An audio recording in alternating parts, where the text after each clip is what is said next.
Do you mean to they're say even better when they're dead? Do you mean to say that? Welcome to Pop Culture Man Children PCMC. I'm your host, Mike Bongiorno. I'm here today with the inimitable, Whoa, my God. the mighty Vin Forte. Whoa, I am here. Welcome. Is great. I'm surrounded by stuffed animals. Yeah, there's some new Lucille stuff. Ball. I got that Pride Darth Vader. Nice. They call it it's part of the retro collection. It was a Comic-Con exclusive. They call it prototype Darth Vader because when they would make prototype figures, they would have a bunch of different colors because they would just take what was around. But the fact that he's multicolored, I call him Pride Vader, and I feel like that's what he secretly is. Like when they made like whatever his name was, like Rave Party Ken, but it was like Gay Ken. Do you remember Gay Ken? He came with a cock ring. No, for real, he came with a cock ring around his neck. Oh, wow. It was look up Gay Ken. It was a real thing that happened in the 90s. Like they slipped in a real cock ring? No, it's like he's got a cock ring and like as a necklace. Oh, okay. But like but I forget what they call him. It's like party time, whatever. Like but it's fun, like everything about him is coded as queer. So I think of that as Pride Vader. Then, thanks for being here. This is another fabulous episode. We're in the 90s now.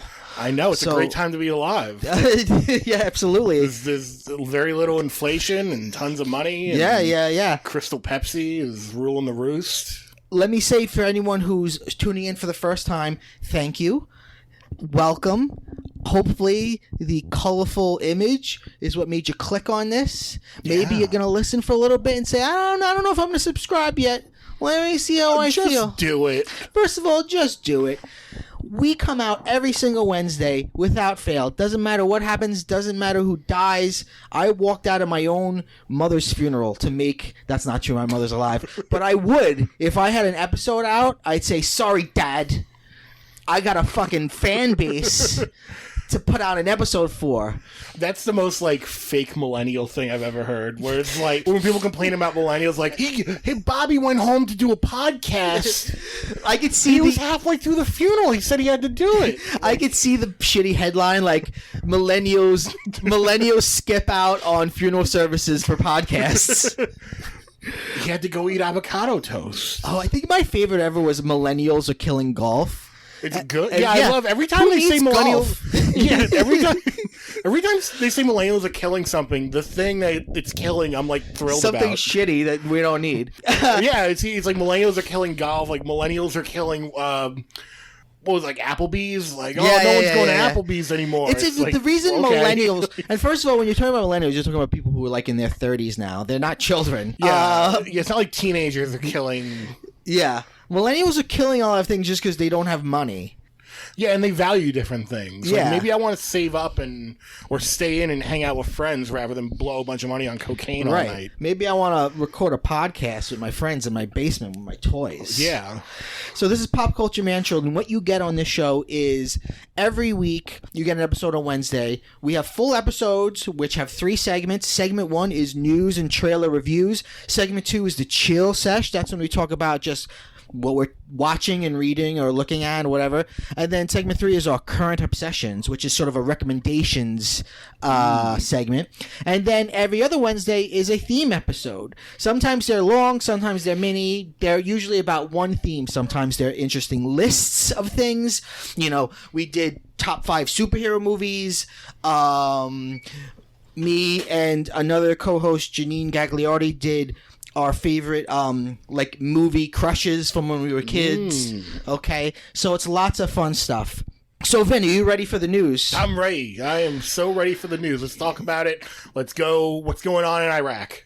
Okay, nope, not the real news. We're talking about pop culture news. Oh, good. You just made people turn it off. They're like, no. Well, you brought up the 90s. Oh, what's going on? Let's see. There's a lot going on.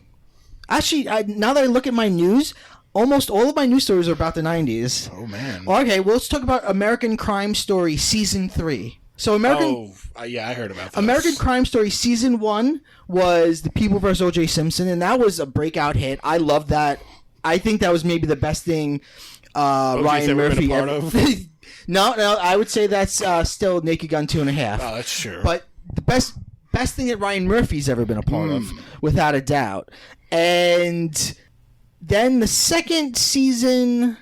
Oh, well, the second season was the assassination of Gianni Versace, which I didn't watch. Yeah, I feel like not a lot of...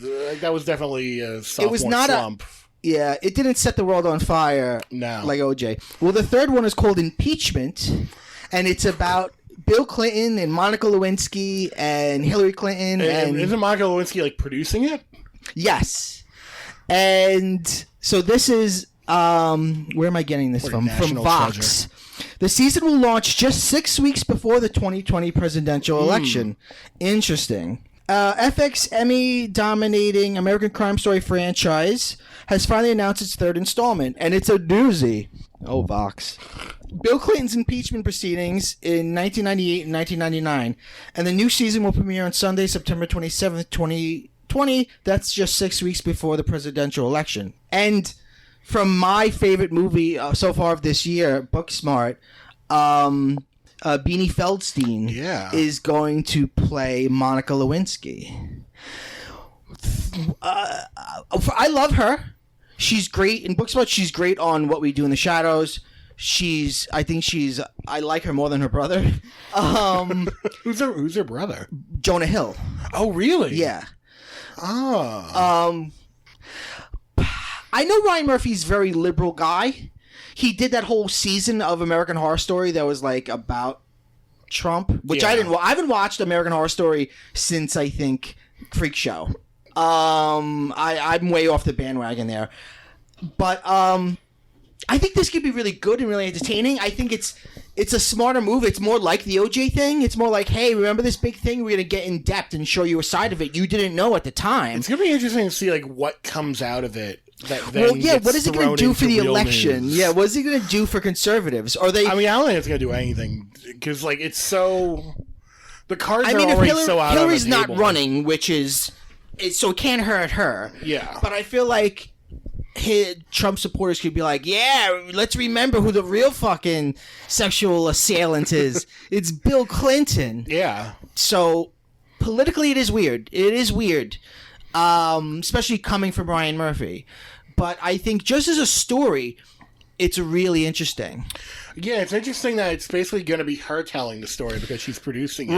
Right. Monica Lewinsky is producing this. That is what a perfect ending to her tale. She's great on Twitter. She is. Really? Best. I've heard she's good on Twitter. Like just yesterday or the day before, Mitch McConnell posted something about like... You think I'm not turtly enough for the Turtle Club? You say you can't get into the Turtle Club and he's crying about it. Yeah. But you mentioned something about like the Democrats are on their knees now, or something like that. And then Monica Lewinsky did an old retweet and was like, "Don't ask me about that." Like, oh my God, she should be the center square on Hollywood Squares. Well, I'm excited about that. I think that could be fun. But that, along with OJ, I feel like is the '90s. Yeah, unless like the next American Crime Story is Heaven's Gate. Oh my God, they really fucked up with the assassination of Versace. Did that happen in the 90s? I don't know. I don't know if the show's about the 90s, but it's... I guess there are some people that really care about that, and I know some people watch that season, but I remember when OJ was going on, everyone was like, ooh, what's going to be next? What's going to be next? And nobody predicted that. Well, that was like OJ Mania that year, because there was like that 18-hour or whatever documentary on OJ. Oh, yeah, that's true. I'd never watched that. Now OJ's on Twitter. How's he on Twitter? He's clapping back like crazy? He's what was like his first video was him like smiling on the golf course. Oh yeah. And he like brought up one of the Kardashians. Oh boy. Saying that like how he's not one of the Kardashians' father. It was very weird. Like that's how he started out his some Twitter writers career. over from Fallon. Hey, you want to write my tweets? Sure, I'll work for a murderer. I work for Jimmy Fallon. I'll take a step up. All right, back to the 90s. Disney Plus is doing a remake of Home Alone. Yeah, I heard and people millennials are upset about it. I don't know if they should be upset. I mean, they already did like 15 other Home Alones that didn't have Macaulay Culkin in them. Yeah, that series got crazy. So, like, I'm not... The fact that they're rebooting as... Also, they're rebooting as a series. Well, we're not sure yet. They haven't said whether it's going to be a series or a film yet. Okay. But it is for Disney+. Okay, so I'm going to assume it's a series, then, if it's for Disney+. Bob Iger said it will be reimagined for a new generation. Like, what does that mean? He's going to, like, make an app that, like, shocks Marv? Like, what is new generation? Well, what does this mean? Because the story of Home Alone takes place in one night. Yes. So, like, what is this going to be, like, 24? And, like, each episode is going to be an third act is in one and... night. The first, remember, there's, like, a whole week. Yeah, but even still, like, it's about one event. Like, they go away on vacation, he's home alone. I don't know what makes it a new generation. So it's like every episode he's going to be home alone and something happens? Here's what I find interesting about this. Disney remade The Lion King, snooze. They remade Aladdin, and it was okay. They remade Beauty and the Beast. This is the first of Disney remaking a Fox movie. Yeah. So this is... They want to make it Disney's Home Alone. Exactly. This is, and we're going to see Disney's Deadpool. We're going to see Disney's X-Men. We're going to see... already talking about, like, oh, well, Deadpool, he could totally work as a PG-13 character. I'd say, no, but fine. Well, because they did that PG-13 version of the movie. Which was totally just to see if people would see it. I mean, I want more Deadpool, and I like the idea. I would like if they J.K. Simmons him and just said, even though you're part of the Marvel Cinematic Universe now, you're still Ryan Reynolds because you are Deadpool. And why recast somebody? What are we, fucking Warner Brothers? Why have two versions of a character that just confuses and upsets people? The Flash, fucking Batman. How many versions of things do they have? Speaking of Batman, did you hear that Kevin Conroy is going to be playing older Batman? Actually playing him, not just voice performing him. Yeah. In the crossover event. Crisis on Infinite Earth. Yeah. That's also going to have Brandon Routh playing Superman. Yeah, this is actually, like, I'm more excited for this than any other, like, DC thing they're doing. Is Crisis on Infinite Earths related to, like, the CW verse, like Arrow and all of them? Arrow, like Supergirl. this is one of those. Like, every year they do a big crossover. Okay. But this is, I think, going to be... like the last huge crossover because Arrow is ending. Okay. So and they're bringing in more series now. Like I think Batwoman is going to start up soon. Yes, Rose. That I'm interested in. But like Crisis on Infinite Earths, they teased all the way back in like the first season of The Flash. Did he really? So.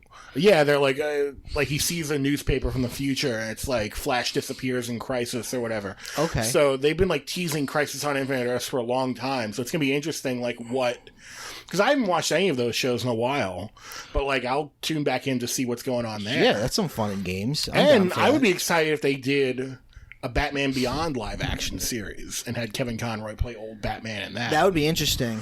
Although Batman Beyond, they're already, from what I've heard, that's going to be DC's answer to Into the Spider-Verse. So they're going to make an animated...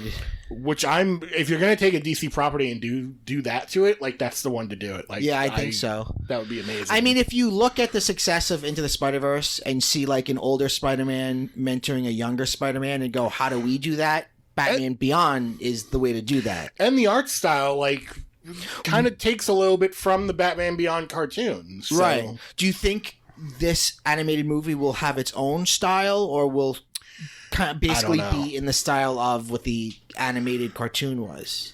I would hope they try and keep that Bruce Timm style a little bit if they're going to do an animated movie. Yeah, at least a little bit. I like the DC animated movies, and some of them are boring, some of them aren't, some of them are really good. They're all kind of short, but a lot of times I watch them and I think, like, with a little bit more bread, and the finger thing means the money. Some of these would be like really good theatricals, but Warner's. I mean, we could talk a day about how Warner's doesn't know what the fuck they're doing with DC, but like Warner's would never do that. Like, imagine Ninja Batman as a theatrical release. Oh my god! Like, and it would be such a bold move because people would be like, Ninja "What the Batman? Fuck is this?" That'd be a midnight movie. People would go get high and fucking watch it. You want to go see Warhol's Ninja Batman? Yeah. Like... What? Andy Serkis signs on to direct Venom 2. Is he a director now?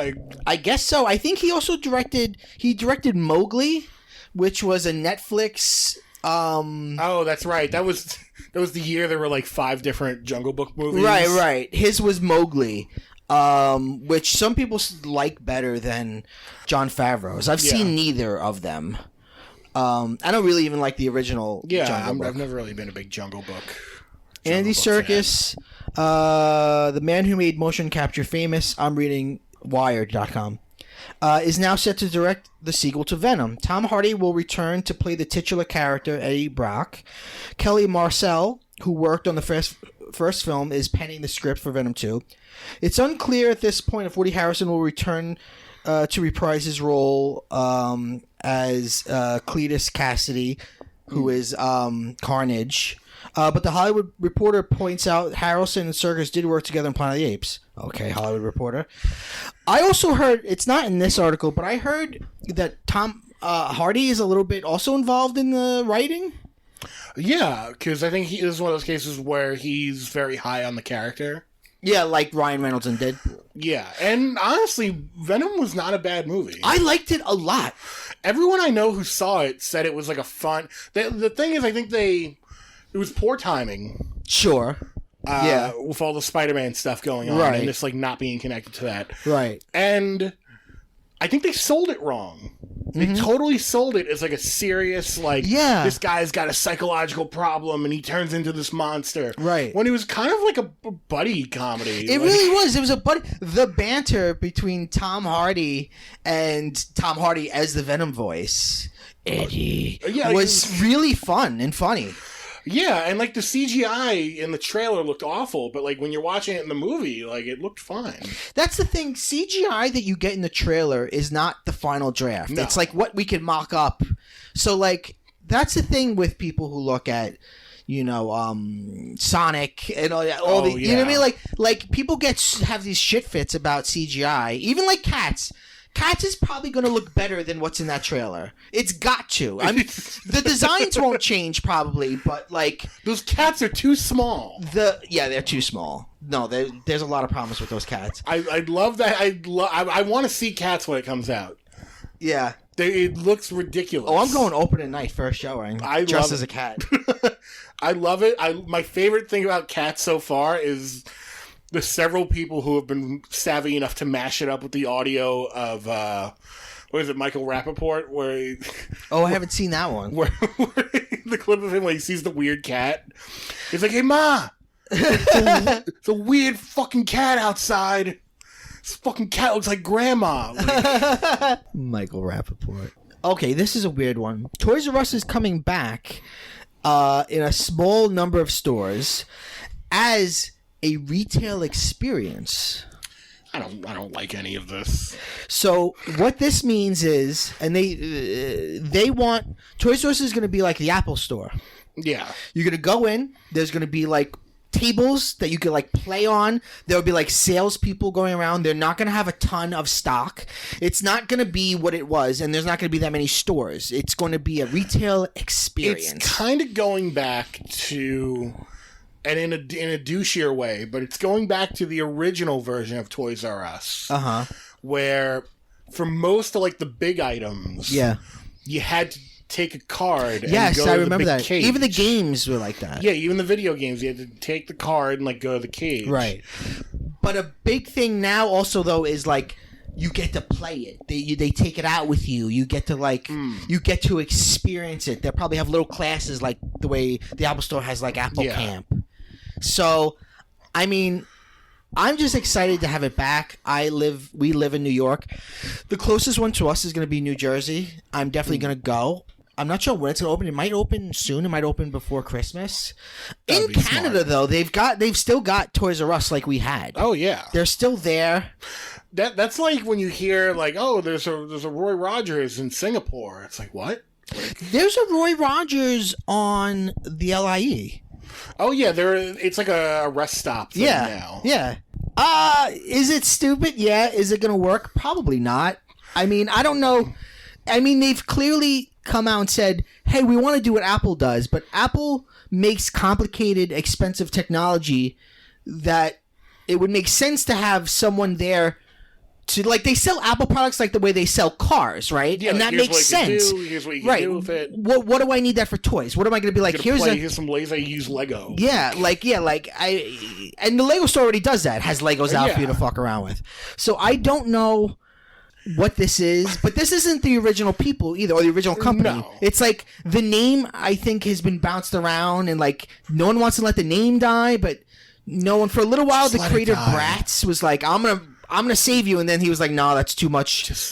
Some things need to die. Just let it die. It makes me sad, but you're right. I mean, I love action figures. It should die because kids don't care about that. And near the end of Toys R Us's run, sometimes I would go in, and the saddest thing I think I've ever seen. Oh yeah, is.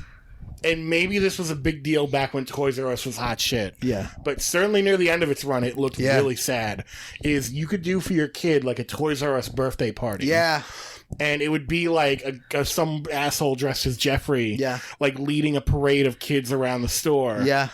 And one of the employees going like, yeah, so clap, it's your birthday, whatever. And it was just the sad. Like, there's nothing worse to me. Nothing makes me genuinely sink inside than seeing like super forced fun. That's the way I feel about carnivals, like pop-up carnivals that like will just show up, like they won't be there and then they'll be there for a week. Something about the old rides and the fucking clowns and not the clowns, but like there'll be a clown painted on something. Something about the whole feel of it makes it's so like fun, but it's just like like sad nomadic carnies are the ones working there, and they fly by night when somebody dies by mistake, and it's just that forced fun. It's so upsetting. Forced fun. Yeah, that's why like I hate a lot of kids' birthday parties. How many kids' birthday parties do you go to though? This party sucks, Billy. Fuck you, Sarah. Please. I even as a kid, I hated birthday parties, though, because I was always like, it's too much to do. Like, what do you, like... Yeah. Like, you're going to invite everyone over, and they're going to play with my stuff. I don't want to touch everything. Right. They're going to play with my stuff. Yeah. I remember one specific birthday party when I was, like, 8 or something. It was, like, a Sunday night, and I'm, like, trying to get my little cousins from, like, stop. They're, like, just, like, wrecking shit in my room. Yeah. I'm like, stop it. Stop. Yeah. And they're like, come out, we gotta go have cake. And I'm like, but there's a new episode of The Simpsons on. I want to watch TV. Yeah. Like, I could have had a nice, relaxing... I could have had, like, a nice Frasier Crane-style birthday. Yeah. Just, like, relaxing with some Merlot or something. And, like, now I gotta eat birthday cake and, like, have fun. I always enjoyed ice cream cake. Ice cream cake was way better. I had, on one of my young birthdays, a Batman ice cream cake, and my dad cut the bat symbol out, so that was my piece, the bat symbol. Yeah, that was pretty sick. The best birthday, and this is like a great idea, period, because it cuts out a lot of the bullshit that I don't like. Is when your parents would rent out like a fun bubble kind of place. Yeah. Because then it's like there's cool shit. It's not like pandering to anyone. Yeah. And it's just between these hours, like you just run around and go nuts. Yeah. And at some point, that's someone like brings what out a Discovery cake. Zone was, right? Yeah, exactly. Which I never went there as a kid. Discovery Zone. Oh, it was great. It was just weird because it was like above this really weird like DMV. Okay. Because that's where the DMV used to be. In like, there was like a Pergament, then like a DMV, and then in Staten Island, where we live. In Staten Island, where we live. But the Discovery Zone was on like the second floor, so it was like the hallway underneath was kind of like, you remember in the first Men in Black? Okay. When Tommy Lee Jones is like bringing him into the building, and he's like, "What's in here? Like, there's nothing in here." And then you like go in an elevator and you go up, and then there's like weird shit on the second floor. Like that's kind of what it felt like. Oh, those like not malls. Yeah, where it's like, what's going on in like here? This is a building, but like there are different businesses. Yeah, it wasn't even like businesses. Like it was like offices, but like nothing. Like no, I never understood like so who was people working are downstairs fucking miserable, waiting to renew their driver's license, and upstairs you just hear like children screaming, children's and laughter and fun. We know what we did in my family a lot, me and all my cousins. A lot of McDonald's birthdays. Oh yeah, a lot of McDonald's birthdays. Some sanctioned, some not, because you could throw the party, or you can just fucking go. Yeah. And sometimes my family just did that. A lot of Burger King parties. I think my cousin Brendan, who listens to the show, what's up? He had a birthday party where I think we did Burger King and then Ninja Turtles 3. Oh my god! And it was the fucking best day ever. Yeah, like that's another like cool idea for a birthday. Just like, what's your favorite place? Okay, we're gonna go and eat there, and then we're gonna go see like whatever movie you want to see. That was I always was a pop culture man child, and I remember for my 11th birthday, me and my cousins went to see Witches, Roald Dahl's Witches, which was much scarier than we thought it was going to be. We did a lot of that. A lot of the movie birthday. I can tell you the worst one. Yeah. I had a friend in middle school. We went to see Schindler's List. Happy 3rd birthday, Billy. He's 3. No, but I made him way too young for that joke. No, but this was... I forget what other movies were at the time, but all I remember is that all the kids in the birthday, like, wanted to see something else because there was like a lot more fun options. Yeah. And because this kid was the birthday boy, he picked the movie, and it was Remember the Titans. Oh, boo. Remember the Titans? What year was that? There had to be. I guess 2001? Maybe like Fast and Furious 1 was out. I'm sure Shrek. there was tons of stuff out. There was a lot of stuff in 2001. Yeah. The already mentioned Master of Disguise. Yeah, could have seen Master of Disguise. Pistachio Disguisey. Yeah. Why wouldn't he be called that? Oh God, I hope the writer of that movie won a Mark Twain award because a little wiener and some tiny nuts. They totally believe it. Do you know that the turtle scene was filmed on 9/11? Yes. I love reading that story because it's like they shot a scene and then like some PA comes out and is like, listen everyone, 9/11 just happened, blah, blah. Okay, now let's finish up this Turtle Club scene. Imagine like it's between shots. Imagine you just found out 9/11 happened. But you're dressed like a turtle. And now you have to deliver the line, am I not turtly enough for the Turtle Club? Oh God.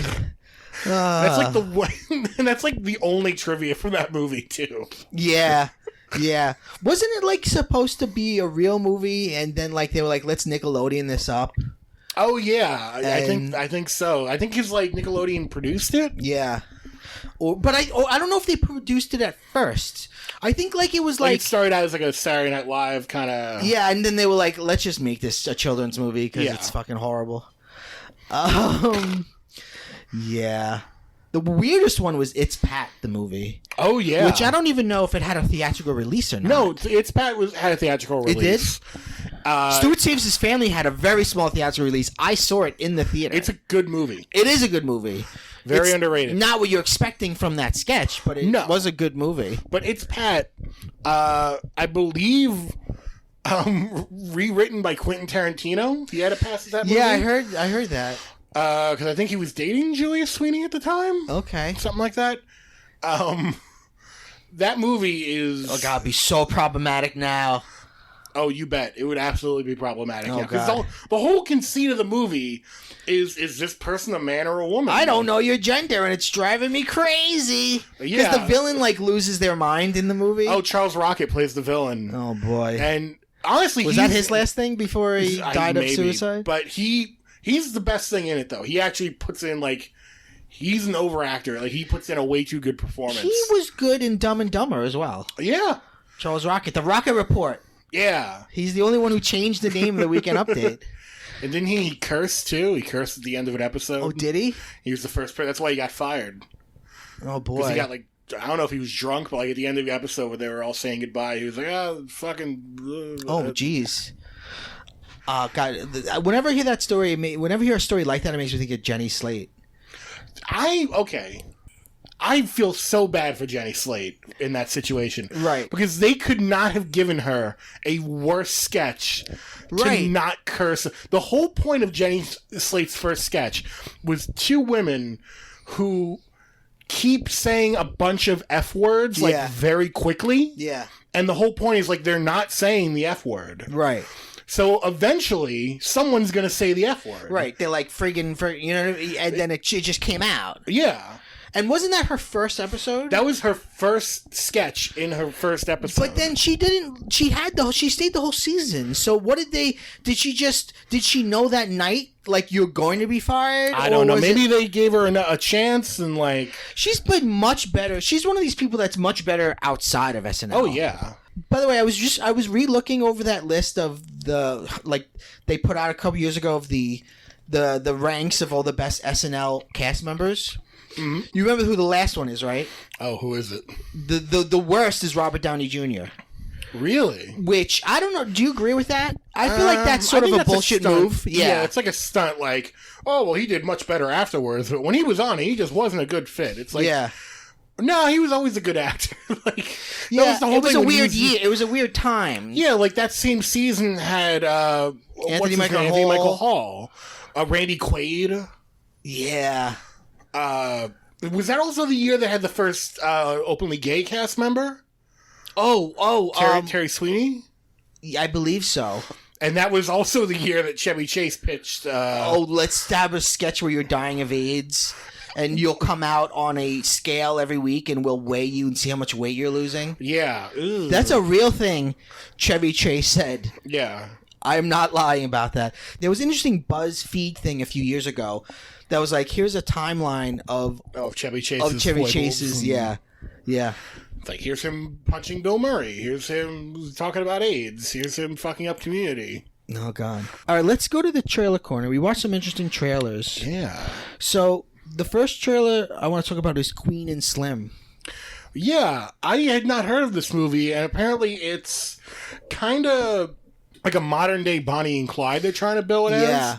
Where it's two black leads, and they get pulled over by the cops, and clearly the cops are like being assholes. Yeah, and he's going to shoot the woman. He's going to shoot the woman.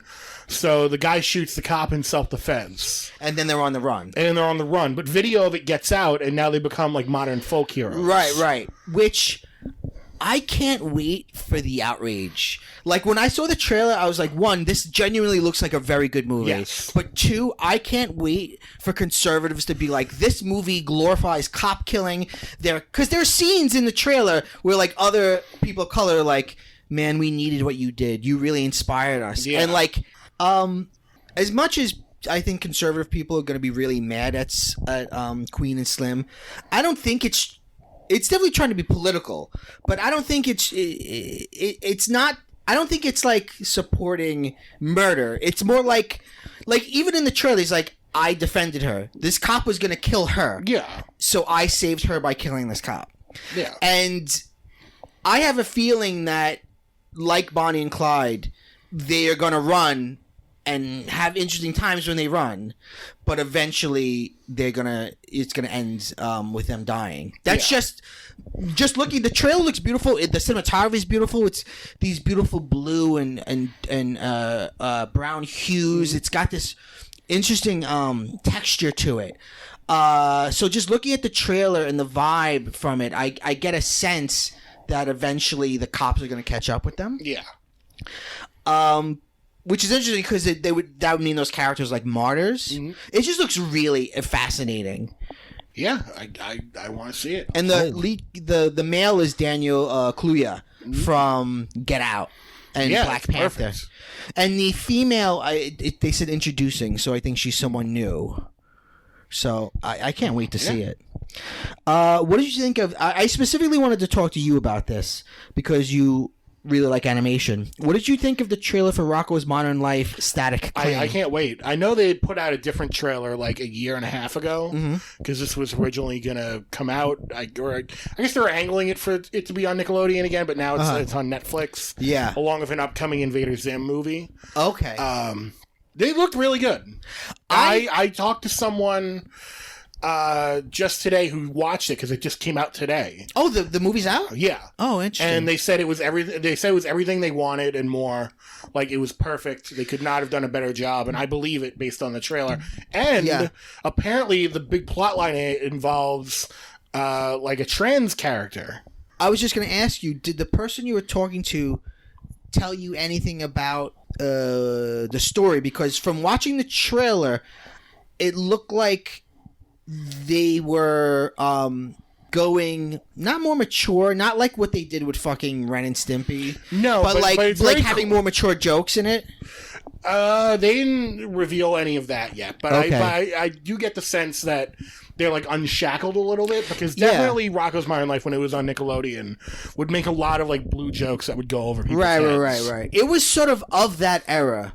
You know, that era of Nicktoons that was kind of subversive. Yeah, like going all the way from like Ren and Stimpy up to SpongeBob, I think. Yeah. Especially the earlier SpongeBob, because isn't it still on? It's still on. The creator's dead and hasn't been involved really in a long time. It's been 2 movies and a Broadway show. Yeah, 2 movies and a Broadway show. Yeah, like those early SpongeBobs were great. Like even just the conceit of SpongeBob, or the rumored conceit, is like pretty adult. That Bikini Bottom is the site of the nuclear test sites from the 50s. That's fantastic. I remember Rocko's Modern Life, especially the theme song, but I was never a fan of it. Were you a fan of it? Oh, I loved it. It was great. What was so good about the original show? It was just, if they made it today, which I guess this is them making it today, it would be right up there with like a Rick and Morty. Okay. Or like it would be in that wheelhouse of like, this could totally, if it was maybe a little more mature, be on like Adult Swim. Okay. Like it was just really sharp jokes, really good visual gags, really like interesting character work. Yeah. Like a lot of the characters like actually evolved, which I always appreciate about a show, where like a character will get married or like something will happen to them. Just really like high concept, but like very grounded in a good like sense of humor. Of that era, Rocko's Modern Life, Real Monsters, Rugrats, Ren and Stimpy. What do you think was the best show? I have that group of Nickelodeon shows. Yeah. In hindsight, I think Rocko's probably up there. Okay. Rocko's probably up there. Some of Ren and Stimpy is probably up there. Yeah. Not all of it. If we're including SpongeBob, the first couple seasons of SpongeBob are up there. And then I think Rugrats is really good. Rugrats is definitely up there. The first couple seasons. Yeah. Like the original run of Rugrats. Where it looked very the style was a little bit more rough. Yeah. I'm trying to think of any other shows. Like Doug, I wouldn't put up there. Doug, I don't think holds up as much. No. I loved it, though. I loved me some Doug back then. Oh, yeah. Even brand spanking new Doug which was on ABC. Yeah, when Disney got the rights to Doug for some reason. One of the characters got rich. They really changed the show. It was like, okay, we're going to make the characters go into high school now, so everything's got to change. Yeah. Doug, like, wore a slightly different outfit for some reason. Yeah. It was a real retool. Yeah. Oh, that's what I was thinking of. In the trailer for Rocko's Modern Life, they go to, like, the O store, which is, like, the Apple store. Yeah. And there's a poster behind Rocko that says, look like a tool. Or be a tool. Which I guess is like a dope. And I was like, that seems like a kind of joke that's, like, a nice background for the grown-ups kind of joke. Yeah. But I think... Tell me the plot of the movie, because I think it's going for its original audience, not a new audience. Oh, I have no idea what the plot is. It looks like they have been in space. I don't know what happened at the end of the series, but they have been MIA since the show was off. So they come down back, and the world has changed. Right, it's not the 90s. They're still living in the 90s, and the world is not the 90s anymore. I think that trailer was more of like a fun, like, way to get the characters back. I don't know if that's like specifically what happens. I think the main thrust is his favorite show got canceled, and they're gonna try to find the creator of the show and make them redo it. Which is interesting that it's a reboot of a show that in it is about them trying to reboot a show. Yeah, it feels like this is the clever version of that new Jay and Silent Bob that like that movie is not going to be. Yeah, that's not going to be good. But yeah, I do know that the main thrust of the movie is about like how people adapt to change, which I think is where the trans storyline comes in. That's really interesting. Which, like, I want to know how that's handled. But the person I talked to who said they loved it is trans, so they loved it, and they loved it. So okay. Oh, now I really can't wait to watch it. Yeah. I was thinking today as I was looking at the trailer again, like, I mean, we've talked on the show about Netflix, and Netflix is so many things. They're a movie studio, they're a television network, they're a monolithic corporation. It's scary, it's weird. I do still have the theory that if Netflix falls, it will create another Great Depression. But there's some corner of Netflix that is, like, really tuned into nerd culture. Yeah. That's like, you want more Rocco? Here's more Rocco. Oh, you want more Arrested Development? Here's some Arrested Development for you. Oh, you want us to reboot Sabrina? Here you go. Like, you know, even a couple years ago, this never happened, but I remember a couple years ago, they were touring around with trying to do a new Buffy. Yeah. Which I think a new Buffy's happening, but not on Netflix. So it's like Netflix, you know, like, think about, like, who else They know there's audiences out there, right, and they have the money, apparently, to just go after it. That means to me that there are, at least in the creative part of that company, smart, cool people that are like, you know what we should do? Rocko's Modern Life. Yeah. And no one was like, no. People were like, yeah, that's a fucking great idea. Right, like even Nickelodeon was like, nah, we don't want to. Right. Let's make a Dora the Explorer movie. Yeah. Which, I don't know. I was like in high school when Dora came on, so I have no feelings for Dora the Explorer. I think someone said, which I think it is, like Blue's Clues recently came back. Oh, is that right? Yeah. With the second guy or third guy? With a new guy. Okay. Blue's a female, right? I don't know. Isn't that the thing that everyone's always shocked by? I don't know. I know, like, every 5 minutes there's a rumor that Steve Burns killed himself. Yeah. That never happened, though. He's clearly alive. Like, it's a Google search away. Yeah. Like, Tweety Bird is a male. Yeah. Which is something I think people were not sure about. Sylvester and Tweety have a weird relationship in the grand scheme of cartoons, because they never really got, like, top billing. No. But they're such an integral part of that Looney Tunes. Yeah. I guess the closest was, I remember in the 90s, they had Sylvester and Tweety Mysteries. Yeah. Which was a weird... Yeah, that was weird. Like, we're detectives now? Right. Well, anytime you break the format of one chasing the other, like the Tom and Jerry movie. I was just thinking of the Tom and Jerry movie, which is maybe the most egregious. Yeah. Because not only do they talk, the movie's not even fucking about them. What is it about? It's about, like, these two orphan kids. Like, they Orphans. find these, like, they're chasing each other in the first couple minutes of the movie, and they come across these two orphans, and all of a sudden they're like, hey, kids, what's wrong? And it's like, what? What the fuck?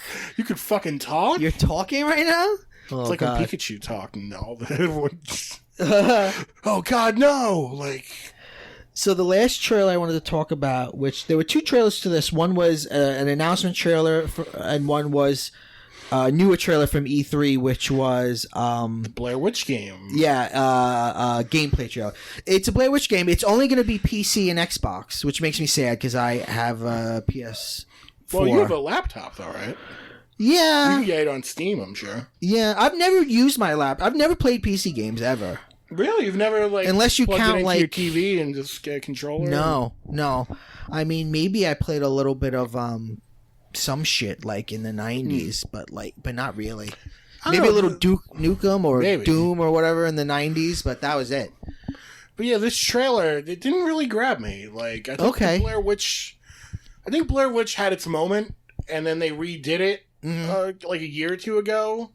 And that movie, I didn't see it, but I heard it was okay, and it looked okay. I didn't like it. I watched 15 minutes of it, and I was already frustrated by it, so I turned it off. Well, the thing about Blair Witch to me is that the Blair Witch Project is that first movie. That's all it is. And if you're not that first movie, right, then get the fuck out of my face. Like, fuck you, that second movie.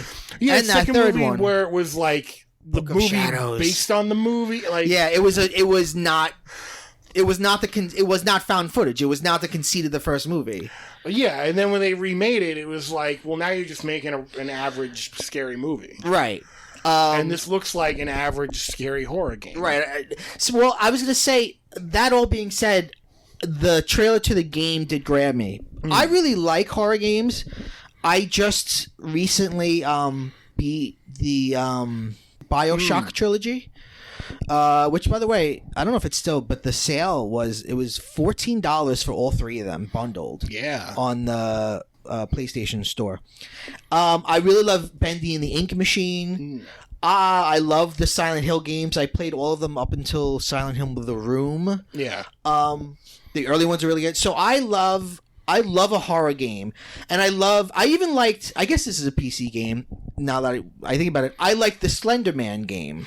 Oh yeah. Where you would I love a game that, like, it doesn't have to jump shit out at me. Like, I love a game that's like you just moving around slow. So I totally agree with you in terms of Blair Witch as a property doesn't really have legs to stand on. It is that first movie, but two things grab me. One, just the look of it. I'm just thinking about myself here in this room with the lights off, with the game on, and I'm walking around the woods, and I hear the footsteps and just shit's gonna I know I'm gonna feel nervous. Yeah, just being in that. And the second thing that interests me is instead of a group of kids, it's a guy and his dog. And I just, as a dog lover, I'm like, I'm down for it. Like, and you can make the dog go bury things, and you can make the dog go sniff shit out. Like, you can command the dog. Well, so it's interesting. Like, if the game comes out and then all of a sudden people are talking about what you can do with this dog, like that would sell a lot of people on it. You're right. Just the mechanics of your character with their dog. Yeah, I think is interesting, especially because I don't think that happened. John Wick, it'll happen. Yeah. I don't think that there might have been a dog in the second movie, but that didn't really happen. I mean, the first movie was a group of kids. Yeah. I've always been interested in playing that Friday the 13th game, but really, there's no single player. A year after it came out, they made a single player campaign, but people say it sucks. It's mostly you have to play. You've got to play with other people, and you've got a 1 in 9 chance of being Jason. And people say, like, if you're not Jason, you're not going to have that much fun. Yeah. So I just watched gameplay of it, but I know I love a good horror game. So I'll find a way to play this Blair Witch game. Yeah. I mean, you got creepy people sitting in the corner, standing in the corner. That's what Blair Witch is all about. Oh yeah. You know, when they were filming it, like when they were filming that shot, he was supposed to be doing something weird in the corner, and the director was like, why don't you just stand in the corner, like facing the wall? Yeah. That's so uncanny. Well, that's what works about that movie, and that's what no witch is what works, right? Because you're like even that one scene of them against the wall, you're like waiting for something to happen, right? You're like, are they going to turn around? Like, right? Is something going to pop out, right? And then nothing happens, and it's like, ooh, that was scary, right? Like, whereas in this game, it looks like shit's popping out. It looks like you're going to see some kind of witch or something. Yeah, and in Blair Witch 2, it's popping out all over. I don't remember. Do you see it? I didn't watch that third one, but do you see a witch in that third one? I don't know. I remember at one point when Todd McFarlane was making his... Oh, they were going to make a Blair Witch figure? Though I think they did. It was like, here's Todd McFarlane's, here's what I think she would look like. Because he did the Freddy figure and the Jason figure. I don't like that at all. The whole here's what I think it's gonna look like. I don't need your composite sketch. Right. Well, it's basically we want to make a toy of this. Exactly. Well, that's like when they made the Dr. Claw figure. Yeah. Although that was official, and they were like, "You're not gonna believe what Dr. Claw looks like," and it's like, no, I don't. I forget what he looked like. He looked like I feel like every 6 years I Google this and go, oh yeah. He looked like a mad scientist, but like a goofy.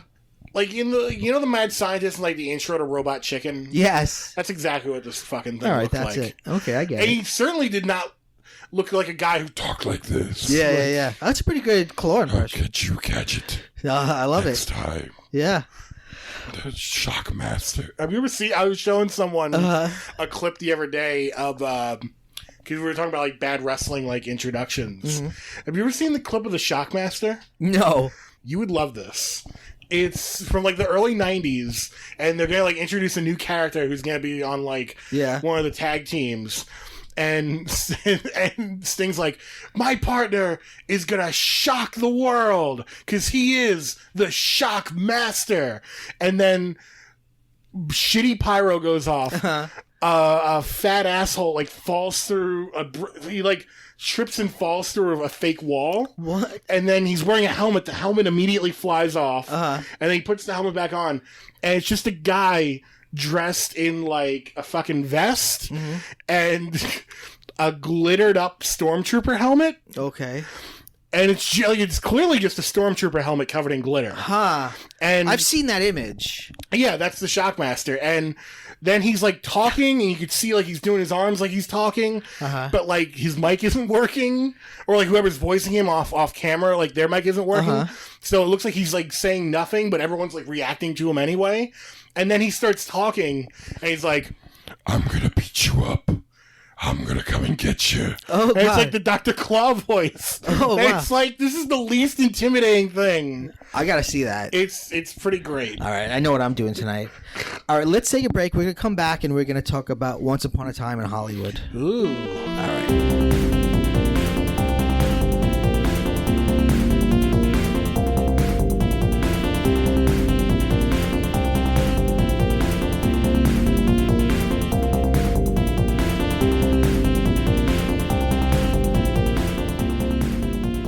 Welcome back to Pop Culture Man Children, PCMC. I'm Mike Bongiorno. I'm joined today with Vin Forte. Just a few show notes. If you've been listening to the show, God bless you. I love you. You've probably noticed a few changes. One is that the original theme song we used was the theme that Andy Kaufman came out to as a wrestler. We stopped using that because I got to a point where I didn't want to use any copyrighted material on the show. Now, I know a lot of other podcasts do it, and I understand fair use. Nobody's more a proponent of fair use than me, but I also just want to protect the show, and I want to give chances to people I know.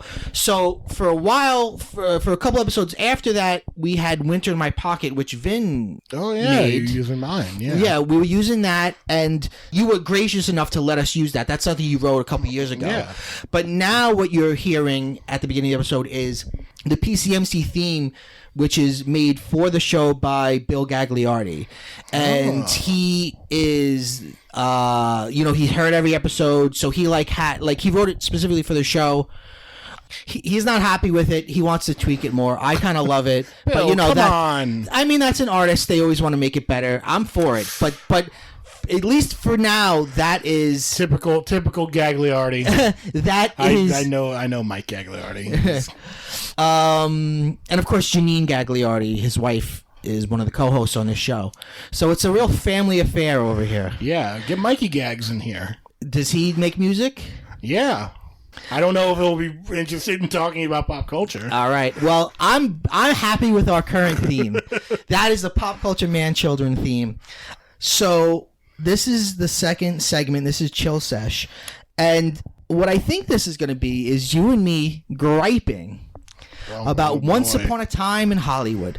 So let me say, spoiler alert, we're going to talk about everything in this movie. We are not going to hold back at all.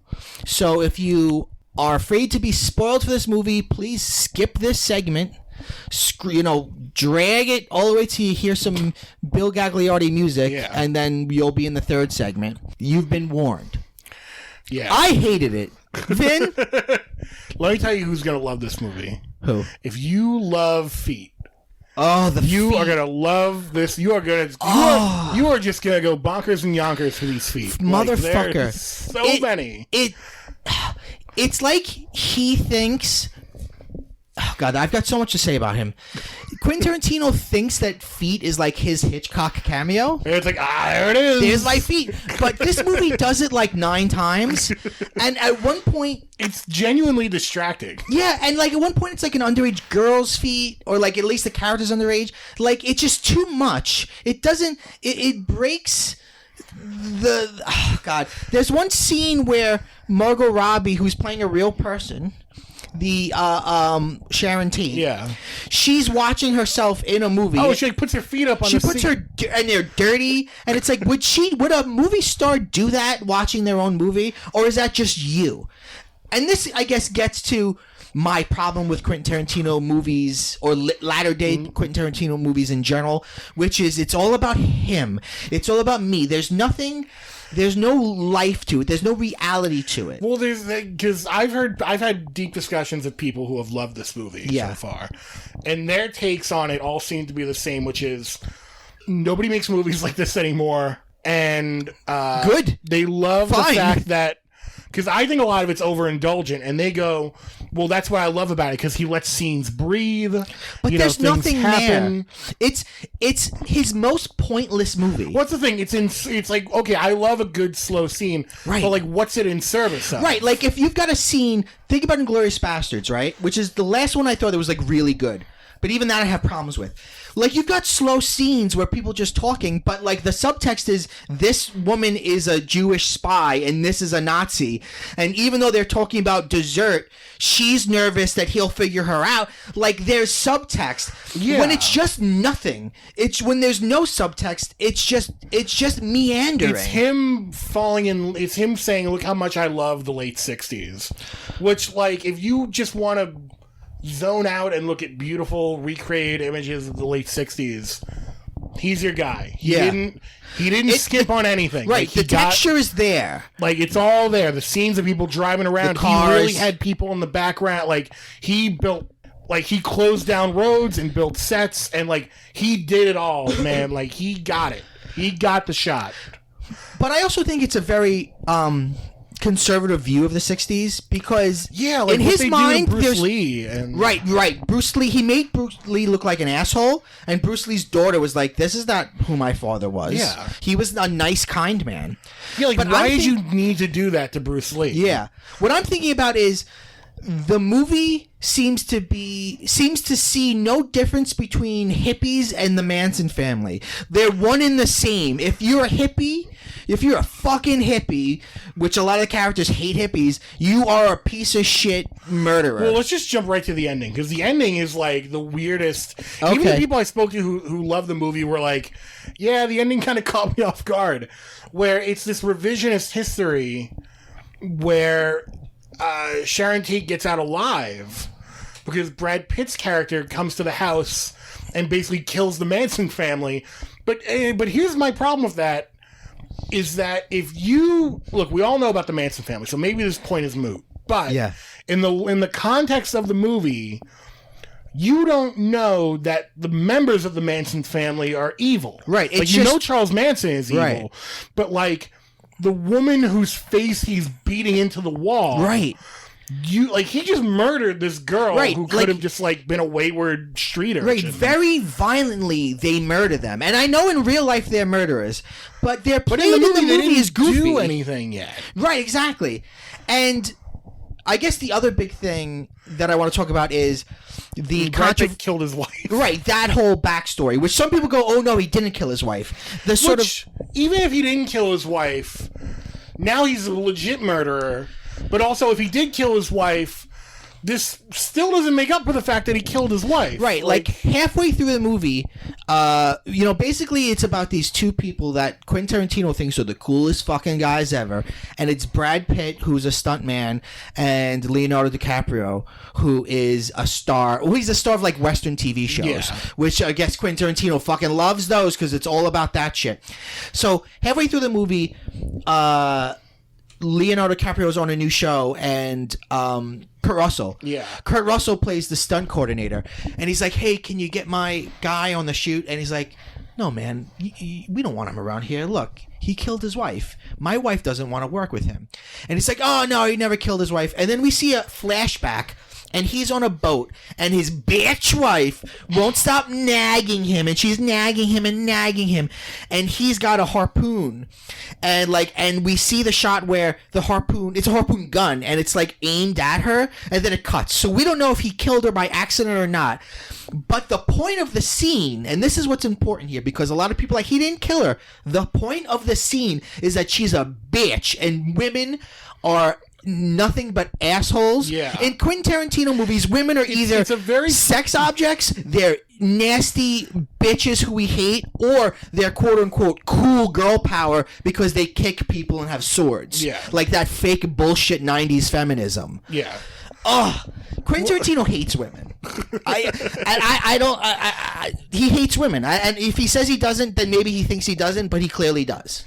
I think there was a point where, at the very least, he believed in a type of feminism that definitely was not mainstream in the film community. And I think that has changed. And I think he has not changed with the times. Yeah, no. Like, you look back at something like Kill Bill, I think that's probably my favorite of his movies. Right. Because it's very pure about what it is. It's yes. like, I want to make a kung fu movie. Right. And, oh, by the way, most kung fu movies back then were like guys getting revenge. Like, well, we're going to have a woman getting revenge. Right. And it's like, it's very simple. It's like, my favorite of his movies too, but you can't help but also see like it's that feminism of like, she's a badass because she does violence. Right, but in the context of a kung fu movie, that works. Like, if you're gonna do that, okay, like it works in a kung fu movie. I don't think it works in some of his other movies. Right. Kill Bill works, I think, because it's a collage. It's homage to the point of it's sort of gone over the tipping point where it's like each little section is like, this is an Italian giallo movie, this is a kung fu movie, this is an anime, and after that, people were like, he's gotten mature, but he hasn't. As I was watching this movie, I realized he hasn't gotten mature. He's gotten slower, and slower people think means smarter. Yeah. Like, and I'm not, if you like this movie, it's totally fine. Whatever. I'm not mocking you. Okay. But I think a lot of people see a movie that's slow and go, this is a smart movie. Yeah. Like, he's getting more refined. Yeah. And it's like, no, his movies are no smarter than they ever were. They're just slower. Yeah. Like, since his editor passed away, his movies have gotten that's a big tell. worse. Much like how a lot of people rightfully point out that George Lucas had a great editor. Right, yes. Editors are so important. Editors are very important because they literally cut the fat out of the movie. You and I have talked before how we're anti-auteur theory. Yeah. And that's what we're on with him. He has full control over everything, and that's why he made... It's 2 hours and 41 minutes, and there's maybe 40 minutes of story. I mean, Sharon Tate does nothing in the movie. She's not even a character. She barely speaks. And given that you have to know the history of what happened for the ending to mean anything. Well, yeah, that's the thing I go back to is that if you know... Because the person I was talking to who loved the movie was like, yeah, but we know the Manson family is evil. But not everyone watching the film would. Yeah, and they didn't... I don't know. If they are so evil, that wasn't really set up... I think properly in the film. Right. I think they also sold the this is completely secondary, but I think they sold the movie wrong.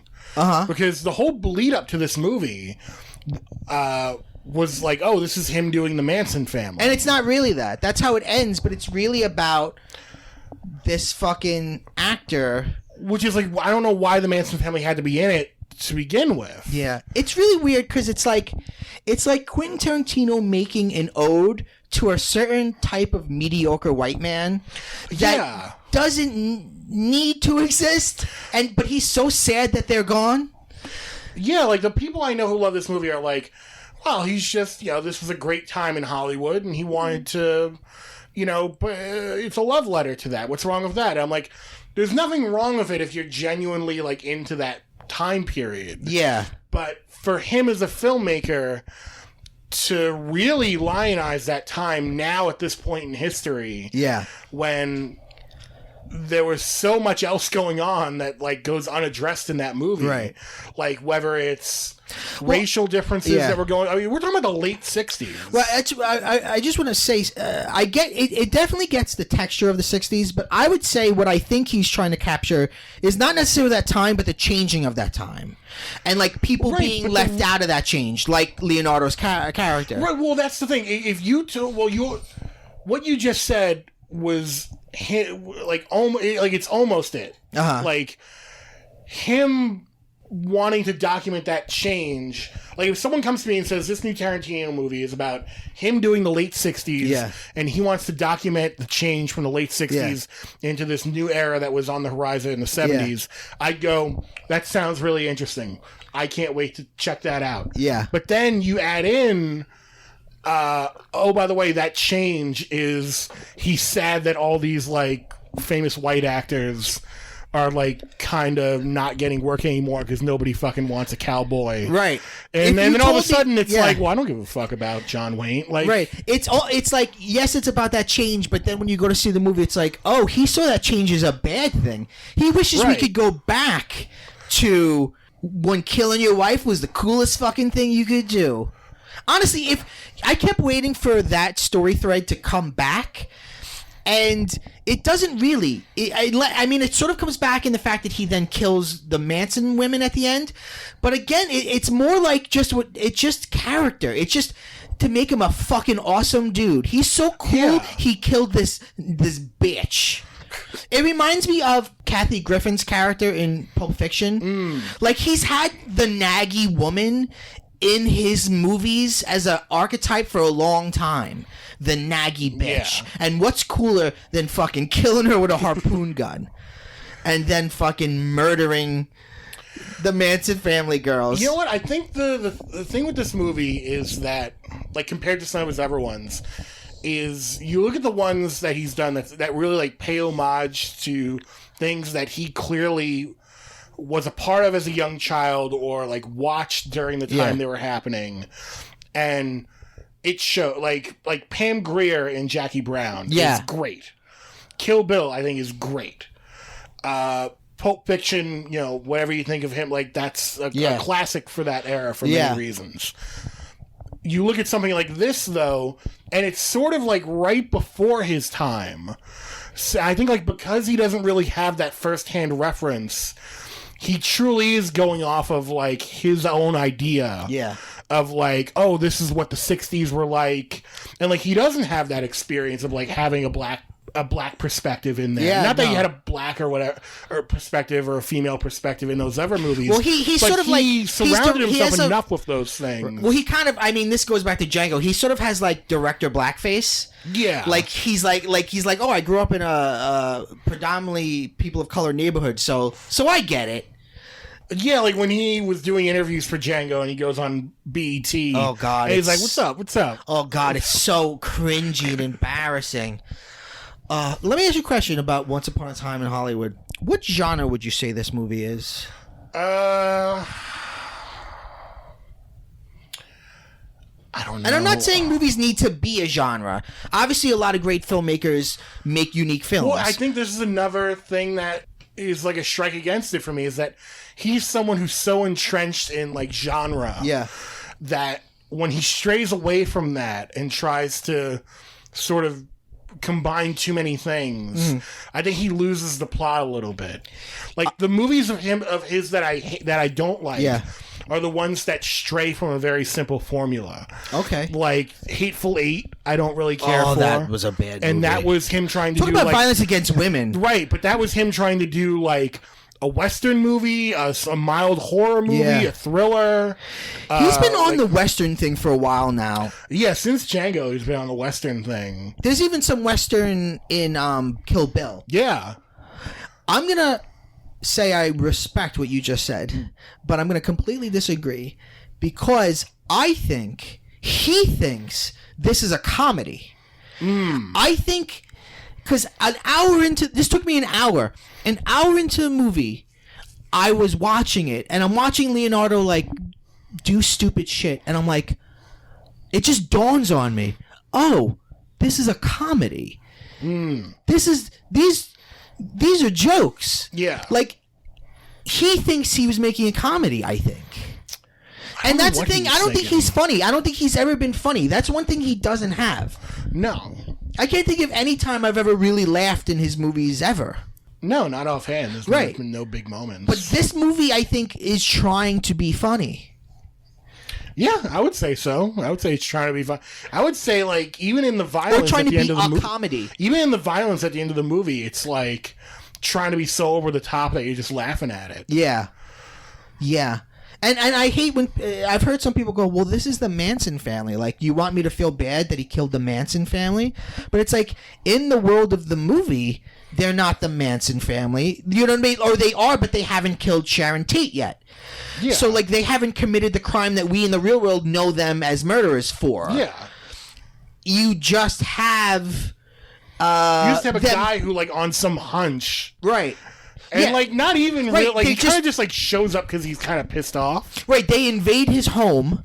They invade his home, which is still a crime. Right, but then you basically destroy somebody's face by smashing it into the fireplace. Yeah. And also, this is supposed to be funny. Like, the character's high. Brad Pitt's high at this point. Right. So he's fucked up. So he's not. So like that almost makes it worse because it's like he's not even cognizant of what he's doing. No, but again, I think he sees this as a comedy, a quote unquote genre comedy. So I think we're supposed to be fucking slapping our knees and laughing our tits off because this high guy is destroying that woman's face. Yeah. Did you see how he threw the dog food and broke every one of her teeth? My sides are splitting. Man, I'm sure Sharon Tate's family loved this movie. Because I know in his head, he's like, they're going to fucking love this. This is such a love letter. I'm going to make it right. Yeah, I'm going to make things right. It's like, yeah. Well, it's very similar to the end of Inglourious Basterds. Well, the difference is in Inglourious Basterds, it's the Nazis, which are like... Right. You can't get like, we all know what the Nazis are. Right. Like, Hitler is a genocidal maniac. Yeah. And that's also made clear in the movie. Right. And really, you're just having the good guys kill him earlier than he actually died. Right. So you're ending World War II earlier. And I read that movie as being more about movie history. So yeah.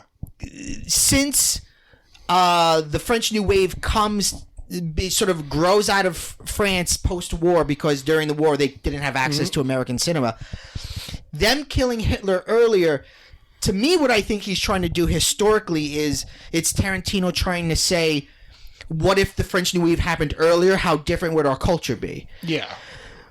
But it's not the same thing as changing the history of Sharon Tate. Right. It's not like, the Manson family got theirs, so what's going to happen in the 70s now? It's like nothing. Right. Nothing's going to change. Right. Yeah. Because she's not Hitler. She's a victim. Right. Like, what's going to change? She'll maybe star in some more movies? Yeah, it's just... I when I was seeing it, I was hating it. And I went out to the bathroom because it's 9 hours long. And I ran into an old friend of mine. And she was standing in the corridor, and I was like, "What's the matter?" And she was like, I got to move my legs. I can't sit anymore." And I was like, "Yeah, this is a long ride." And then she was like, I was like, "Do you like this movie?" And she thought I liked it, so she was like, "I don't hate it." And I was like, "I hate it." And then she was like, "Yeah, it's pretty bad." And then she was like, "Honestly, I just want to see Sharon Tate die. That's all. Let's just get to that." So 9 hours later, the movie ends, and I see her, and she's like, "What the fuck was that?" And I'm like, aren't you fucking impressed? See, this is the thing about Quentin Tarantino is it's not about good story. It's not about a good cinema. It's not about good anything. It's not about good directing. It's about, aren't I so fucking great? Look how smart I am. Like, when I was teaching film courses, young film students love Quentin Tarantino, and it's because they're young and they're getting used to the rules. So seeing somebody break the rules, even if it's arbitrarily, they find interesting. Basically, when a young kid talks about how much they love Quentin Tarantino, they're basically saying every other director does the thing and then he does the other thing. Like what those kids haven't seen yet is the fact that Quentin Tarantino has seen a lifetime's worth of movies that are influencing him. Right. And, like, you haven't seen those movies yet. Right. Like, isn't it cool in Kill Bill how he did this shot and, like, Uma Thurman's wearing this outfit? It's like, yeah, it's all taken from Game of Death. Right. Yeah. No, all of his movies, even going back to Reservoir Dogs. Oh, that's a complete ripoff. Right. That's which he doesn't even ripoff. Right. Which he doesn't even give credit to the movie that he basically remade. I hated when he started remember when he had like Quentin Tarantino Presents and he would bring over these like Japanese movies? Yeah. But like it would be like Quentin Tarantino presents Wong Kar-wai's Chungking Express. But it would be like Quentin Tarantino's face on the cover. Right. And it's like, well, he had nothing to do with this. Like Wong Kar-wai, and I haven't seen all of his movies, but like that's a great movie. he's a very good director. He's probably a better director. I've only seen, I think, 2 of his movies. Yeah, like, I get the idea of... Better than Quentin Tarantino. Yeah, like, I get the idea of a director having clout to be like, well, I'm gonna pay it forward and, like, use my notoriety to spotlight these movies and stuff. Right. But, like... Put your face on it. Yeah, like, he literally, like, put, like, a little sticker of his face on it. Like, Quentin Tarantino brings you this cool movie. Yeah, like, because I remember at the time people were confused. They were like, did he have something to do with this? But isn't like, that always what he's been? You know, he's so postmodern in the sense that he's always been like, he's less of a filmmaker as much as he's a sort of arbiter of culture. Like, Yeah. I am going to give you some anime. I'm going to give you some Italian horror. Like, it's like it's sort of, it's highway robbery in one way. Yeah. But it's also like, and this is why young people are so interested in him. It's like somehow like trying to teach people. Yeah. But again, people who don't know these other good movies. Right. You know, like he's sort of like the smart director for people that don't like smart movies. Right. No, absolutely. I'm just looking up because there was another example. I just want to confirm it. I just want to say that Sally Menke is the name of the woman who edited most of his early and good movies. Yeah, big ups to Sally Menke. And then she passed away very young. And since then, I think no one has been there to rein him in. I would agree. Yeah. Like we were saying before, I would agree with that. Whatever happened to Kill Bill, The Whole Bloody Affair? Didn't they release that in Japan? Yeah, but it never came out here. Why? I don't get that. That's like, for the longest time, Grindhouse wasn't full in America. Yeah. That was, by the way, his first movie. And that was, by the way, the first time the second time me and Janine Gagliardi ever hung out. We saw that movie. And we all hated it. It was me, my brother, her. And that was the first time I really hated one of his movies. Yeah. Although I have to admit, Jackie Brown, although I see some smart things in it now, Jackie Brown bored me to death as a kid. When I first saw Jackie Brown coming off of Pulp Fiction, I was like, nothing's happening in this. Now I have some more respect for it, but it's still not great. And that was like, here's my blaxploitation film, even though it's not really because it's too slow to be a blaxploitation film. Okay, so I was right about this. Do you remember the movie Hero? Yes. The Jet Li movie? Yes, yeah. Great movie. Yeah. And directed by some other guy. Mm-hmm. In America, it was released as Quentin Tarantino Presents Hero. Okay. I just wanted to confirm that because I remember, like, in trailers and stuff, it was like Quentin Tarantino Presents Hero. At the time, I was like, did he direct this? Like, what? Like I thought he had some big hand in this. Yeah. And it was like, no, he just, like, convinced Miramax to distribute it in America. Well, but he according to Wikipedia, I'm using air quotes, generously offered to put his name in the title so that people would go see it. Well, do you think that let's be honest, let's give him the benefit of the doubt. Obviously, it's very self-aggrandizing, but do you think, as a filmmaker who's trying to break into America, that you would be totally fine with that? I mean, like, to say he presented, especially back then, probably did put asses in seats. No, it did, but I don't think it put eyes on that director. No, probably not. Because now the name associated with it is Quentin Tarantino. Right, right. In America, the name associated with it is Quentin Tarantino. And I remember him doing interviews for it. Like, it should have been, like, this movie, like, have Quentin Tarantino do interviews, but do them, like, with the director. Yeah. Or, like, have him do interviews, like, for the director. Right. Like, big up the director. Like, don't put your fucking name on the title of the movie. Right. He is... when I was teaching film, when I'd come across students, I love Quentin Tarantino, I'd always say, oh, don't worry, you'll grow out of it.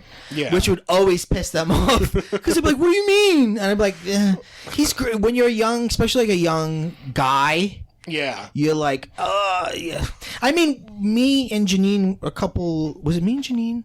I think me and Janine and also me and Amelia were talking about Kevin Smith recently. Oh, yeah. And I put them together even though their films are very different because they're both like 90s. We both worked at a video store, so therefore we are the arbiters of cinema, of popular cinema, though. We're not film school people. We are so cool, we dropped out of film school. Yeah. Right? The story with Kevin Smith was I went to film school and it was bullshit, so I took the money and I made fucking the most homophobic movie ever, Clerks.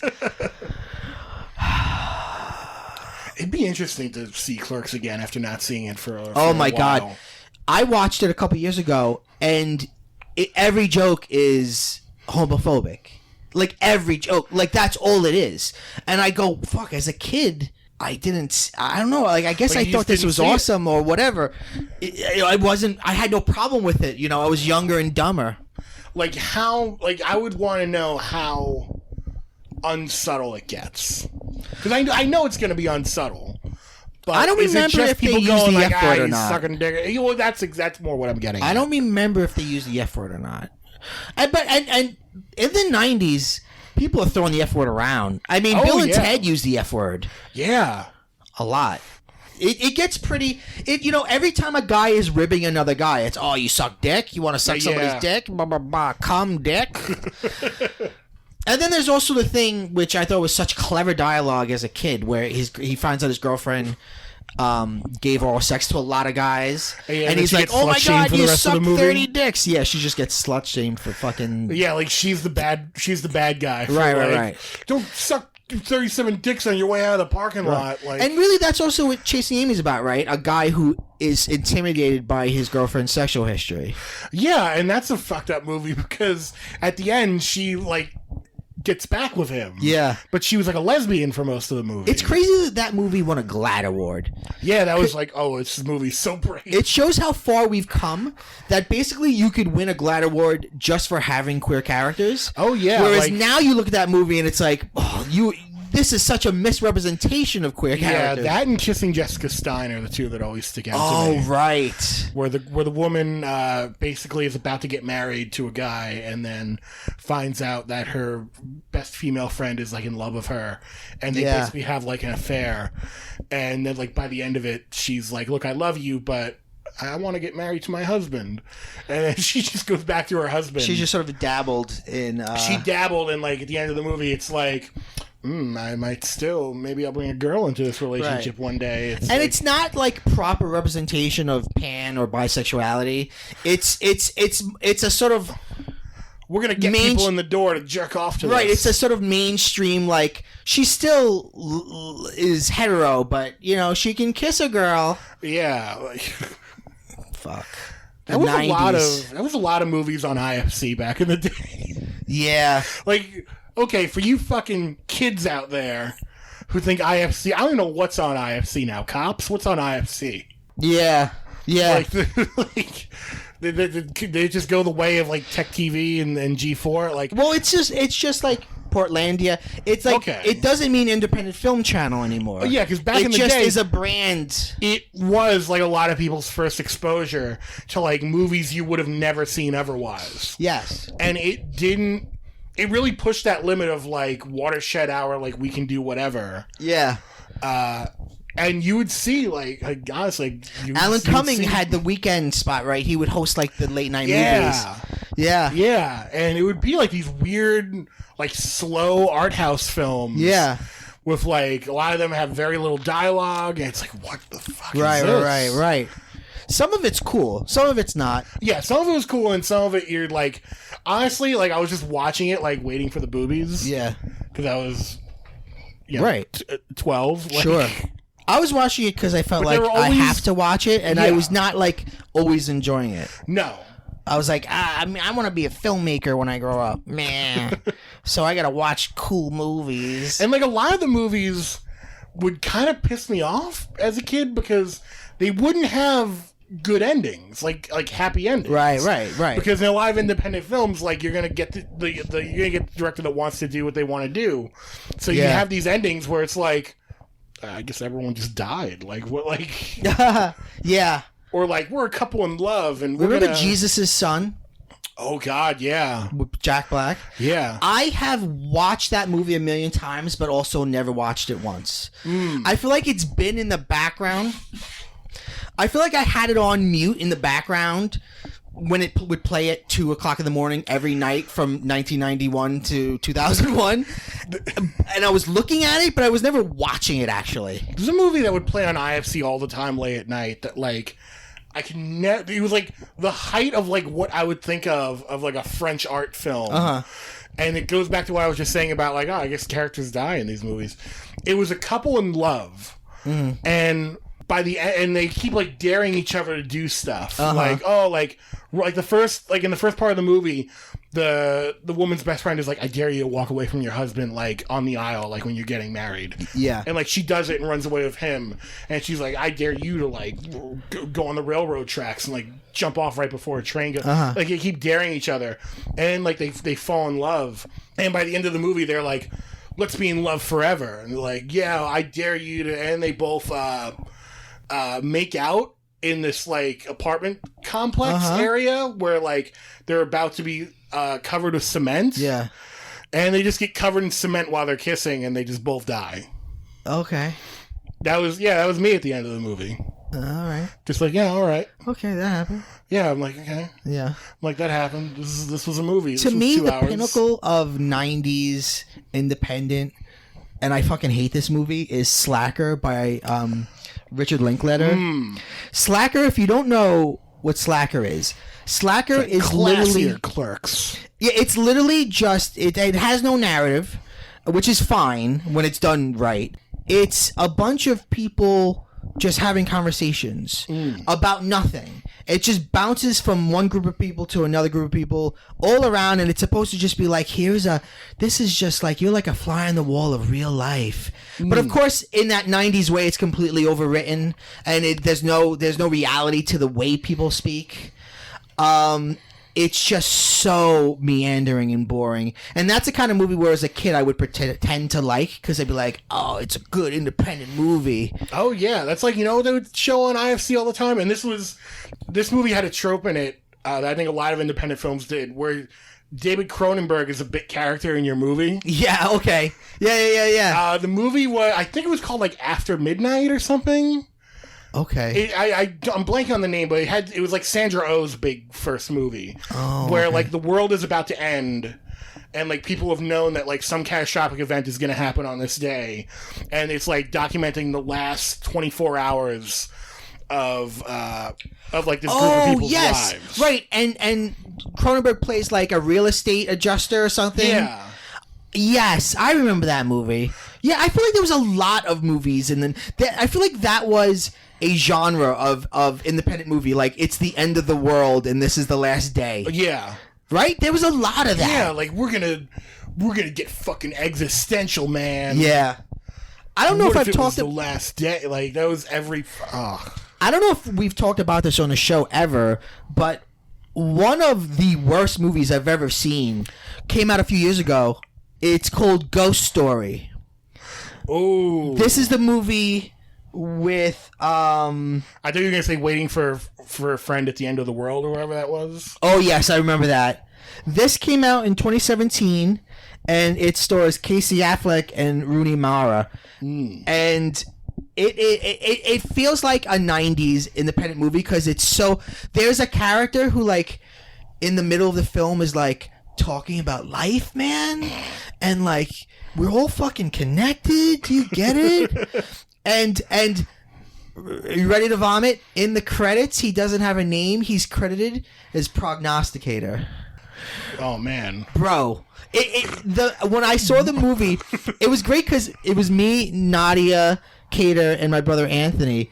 And when, like, we were like, it was one of those movies where like we were all like, "Oh, this looks like a really interesting movie," but then like halfway through the movie, like we all hated it, but didn't know the others hated it. So, like, when the prognosticator starts prognosticating, I just really loudly go, ugh. And then Anthony and Nadia start laughing hysterical, and then it was just a comedy for us. It was actually one of the best experiences in a movie because at that point, the three of us are just, like, church laughing because we're surrounded by, you know... people who are like, oh, this movie. And they're probably thinking we're, like like, look at these Philistines. Why don't you go see a Transformer movie? This movie is pure art. And it's like, I know more about fucking movies than all you fucking people. Yeah. And this is a bad movie. And it was... Prognosticator. Oh, God. And then at one point, because time makes a loop, so then at one point... Of course it does. They're, like, and the ghost, the evocative thing about it is the ghost has a sheet on them. Like, so it looks... Oh. Which, by the way, it would have been a great short film. A 5-minute short film would have been brilliant. Yeah. Didn't need to be a feature. So at one point, it's like settlers, and so it's like... So it looks like fucking Little House on the Prairie, but then he's there in the fucking... Oh my God! Don't watch it as a real movie. Watch it as like a drinking game. It's oh boy, fuck that was, yeah. And, I don't know. It's cool to broaden your horizons, right? I mean, I love movies of every era. I love movies from different countries, but also like trust yourself. Like this thing of like, well, it's got to be good because it's different, and it's like no, it could be shit. Yeah, I like going back to Quentin Tarantino. Yeah, I agree with what you said earlier. He is doing different things. Nobody is making movies like him. But I'd also say, good. Right, exactly. His movies aren't good. I'm glad more people aren't making movies like him. The prognostic. That's what he needs in his next movie. Oh my God! When we came out of the movie, my response was the movie felt like two freshmen who like are taking a philosophy class for the first time, and it's like first weekend of like freshman year, so like they're like in the dorm and like they're getting high for like maybe the third time, and they're like, bro, like imagine like we're all one, yeah, and ghosts, like, ghosts. That's the vibe of the movie. Oh, it's so fucking bad. You gotta watch it. I think I have to. It's kind of one of those like, oh, this tastes gross, taste it. Yeah. But like, go into it knowing it's fucking terrible, and you'll enjoy it. Sounds like it's reminding me a lot of The Happening. Oh, The Happening. Yeah. Yeah. Oh, he's another one who sucks. Let's go back to something else because Miramax is who Quintero worked with for all these years. Uh-oh. I think, and a lot of people think, he was close friends with Harvey Weinstein. He fucking knew. There's no way. He had to have, right? Not to mention the whole incident. Brad Pitt admitted knowing. But it was like everyone knew, but still like kept it a secret. Also, what's this thing I'm hearing that like? Because I know him and Uma Thurman have had like a spat because he almost killed her. Right, on set of right. There was a car, and it was like he basically told her it was safe, just and to get a shot. she knew it wasn't, and now she still has back problems. But didn't he like put Uma Thurman's daughter in this new movie? Yeah, she is in this new movie. I would love to know if Uma Thurman was aware of that, or like. Oh, I'm sure. I don't know. I think they're probably made okay up, with each other. I don't know. This is a weird relationship. Well, it's that weird thing of like she's my muse, but looking back now, I can't help but think like it feels very It's all very male gazy. It's all like I love your feet, and I'm gonna write a movie about your feet. I'm gonna put a whole plot point in this kung fu movie about your fucking toes. The girl, one of the Manson family girls from Once Upon a Time in Hollywood, I saw her on Jimmy Kimmel, and they were talking about how like when you go in for an audition, like he looks at your feet. And they were like giggling at it, and I'm like, "Is this 2019? How is this okay?" Yeah, like you're like spilling the beans right now. I know. How is it okay that like he's like, "Yeah, let me look at your feet." You better like I've heard agents tell the actresses like, "Make sure you go in open-toed shoes. You're going to audition for fucking Quentin Tarantino." Gotta know your audience. Oh my God, fuck Quentin Tarantino. Fucking weirdo. All right. Do you have anything else to say about this particular topic? No. All right. Let's take a break. We'll come back with Obsessions.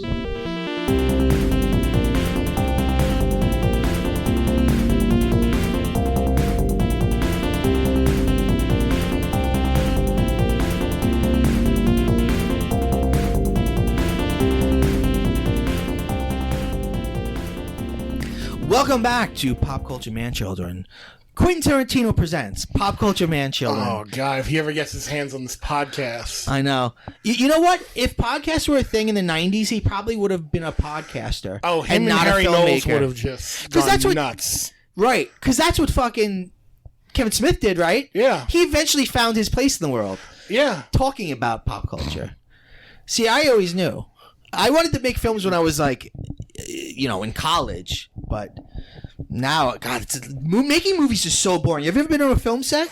Oh, yeah. It's the worst. Nothing could be more antithetical to the excitement of movies as making movies. Oh, yeah. It's like, cut, move, but like it's all just very clinical. It's like moving somebody's house. It's like when somebody's like moving their furniture to a new house. Like it's that vibe. Like we all are moving shit and doing shit, and there's a lot of hurry up and wait. Yeah. And nothing's ever happening, and it's the fucking worst. That's where TV wins out, man. Because now, like, it's all fast. It's all fast, and it's all a lot of people going like, let's do one more take of that. Yeah. And like, let's do a fun take. Yeah. Anyway, this is Obsessions.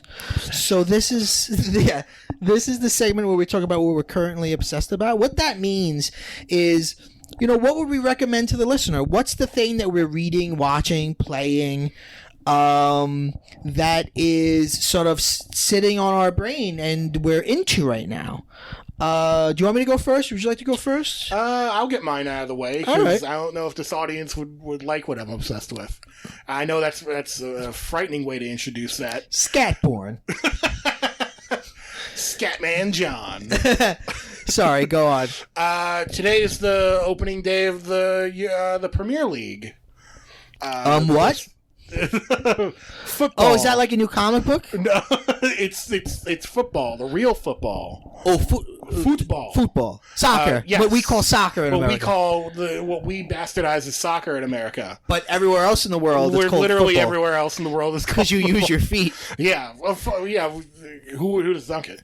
Well, listen, I'm sure some of the pop culture man children out there here's soccer. Because out of all the sports, it's probably the one like major sport that is not fucking aggro at any given time. Wait, but don't soccer fans murder people and set fires? Yes. I once almost got jumped by soccer hooligans when I was in England. But it's a different... See, here... And this is where it gets a little, like, hard to explain. Okay. Because it's not the same type of... Like, hooliganism is not the same type of aggressiveness that we have in America. Okay. In the sense that... like, a good example is soccer fans, and even just, like, not even going to the rest of the world, just, like, here in America right now. Like, soccer fans love Megan Rapinoe. Okay. Like, they love that she's outspoken against the president. They're, like, super liberal. Like, yeah, fuck it. Like, a lot of Antifa people are soccer fans. There was a player on one of the MLS teams this past week, like, after the shootings, who, like, ran up to one of the mics after a goal and just, like, stole it. It was, like... And basically, like, told Congress, like, hey, fucking get off your ass and do something about guns. And, like, he's cheered as, like, a hero. So whereas if that happened in the NFL... Yeah. No. The NFL I think the is majority of people would be like, fuck that guy. The NFL is just a commercial for the military at this point. Right. So what do you like about Premier League? Well, it's one of the bigger leagues around the world. I think that... it's a good access point if you're looking to get into soccer. Okay.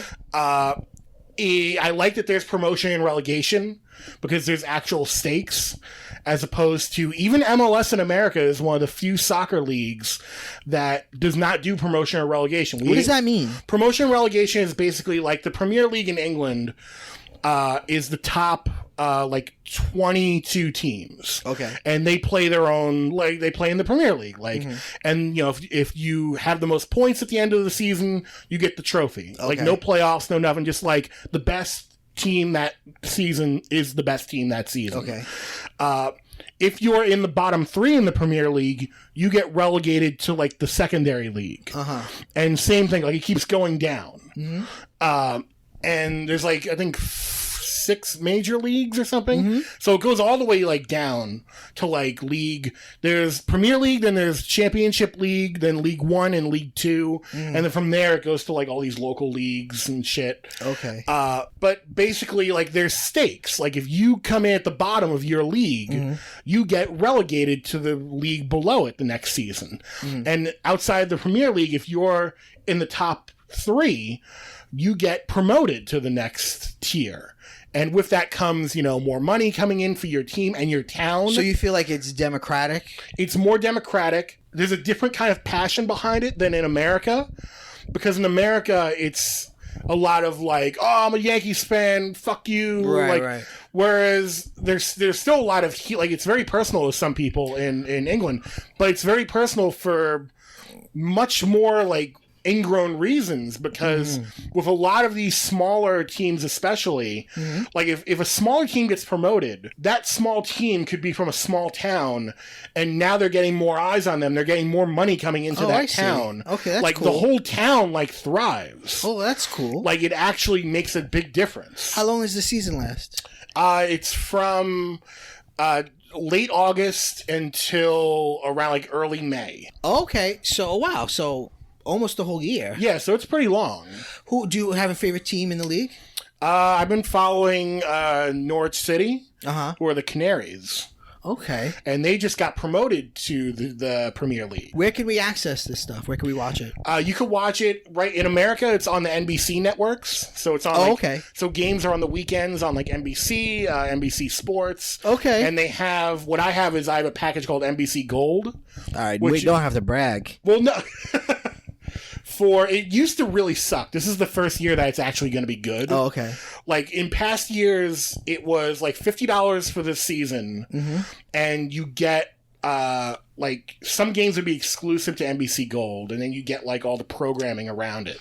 Okay. And this is a digital service? This is a digital service. Okay. And this year it's different because you get all the games with that too. Oh, okay. Because it used to be like, no, you have to watch, like they would throw basically like the shittier games on NBC Gold. Okay. And then you could watch like highlights and stuff. Which Okay. is like, okay, like for $50 for the year, that's still good. Okay. But like now to have every game, I think they only upped it to like $60 for the year. Like now it's like an actual like worthwhile thing. Interesting. But yeah, I've liked soccer for a while now. I think it's a simple game to get into. I think. Yeah. The fact that it's so simple allows people to get into it. I think that there's a lot of culture behind it as well, in terms of where you're looking at soccer. Like soccer culture in Madrid is different than soccer culture in England, and even like within every country, like soccer culture in different parts of England is different. It's interesting that it's like the world's favorite sport except us. America. Yep. It's so odd. That's the other thing too. We think of it as like shitty. Well, here's the thing. I or think like something lesser. Well, and our favorite sport is the most boring sport ever, baseball. Yeah. Where guys just stand around. Well, that's the thing. I think if more people gave soccer a chance, they would actually find out that they really like it. Okay. Because that's kind of what happens every time the World Cup comes around. Yeah. Is that some people watch it and you always hear people go like, oh, well, I would actually get into that. This is actually kind of exciting. Yeah. Because they've been told basically their entire lives in America that it's boring. Oh, the game could end in a tie. Who wants a game to end in a tie? When you get to the end of a game, it could be like 1-0 a lot of games, which is not exciting. But it's like, why is that not exciting? It's a tight game. Like you watch football or you watch American football and teams get fucking blown out. American football is just like start stop. Right, it's start stop. Soccer, you're running around for two halves, so like you're running around for like 45 minutes at a clip. Right. Like it's exciting. Wow, that's interesting. Oh, I'm sure some of the listeners are into it. If not, that's a good thing to get into. Yeah, try it. It just started up, so cool. Could you give us your NBC Gold Pass? Give us your credentials. I'll talk to you after that. Oh, okay. All right. Awesome, Vin. My current obsession is a YouTube channel Ooh. And this channel is called The Corridor Crew. Corridor Crew. And the Corridor Crew, they are a small visual effects company, which I guess they work on. I don't know if they work on anything big, but they work on like movies and TV. They get work. Right. But basically, what they've been doing for a while now is they basically like, why don't we just like fuck around and make our own YouTube channel? So sometimes they have videos of like stuff they make, but what's really been getting viral, if I can use that word, is a series they have called VFX Artists React to Bad and Great CGI. Oh yeah, I've seen these. Yeah, it's a couple of guys who work at the studio or work at the company. They're sitting on a couch and they're watching clips, and I don't think they know which ones are coming. And they show classically good CGI and classically bad CGI, and they talk about what makes something good and what makes something bad, and it's actually like really educational because, you know, there's such a science to it. Like, I think a person knows bad CGI, but doesn't know why it's necessarily bad. Yeah, it's a lot of shading, honestly. A lot of it is all about light. You fuck up light, and you fuck up, and if you fuck up faces. Yeah. And the face is the hardest thing because we have evolved over millions of years to read each other's faces. So if a face is just slightly wrong, you're fucking gone. Yeah. So some of they had one really fun video where they took one of the worst VFX shots ever, which is the entrance of The Rock. Oh yeah. As the Scorpion King from I guess The Mummy 2. Yeah. He looks like subpar like PlayStation 1. And they were like we're going to try to fix this in one day. And they did. They deep faked his face, which is, you probably know deep fakes. It's some people are very scared of it because it looks so good, but it's a way of basically putting I'm not very scientific. It's like Face Off, but with technology. Right. Like it knows how to read other faces and stuff. So they did that. So they made the face better.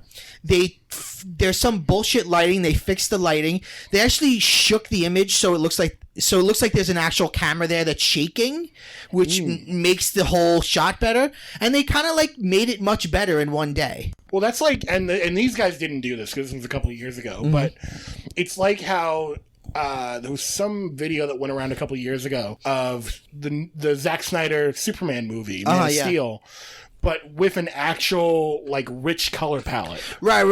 Where like not desaturated. Right. And they were like, "This is Superman." Yeah, right, exactly. Like, this is fun. He's bright. Like, yeah. Like the movie is still dark as hell, but like visually it looks way more like pepped up. Yeah, we're not desaturating all the color. Yeah.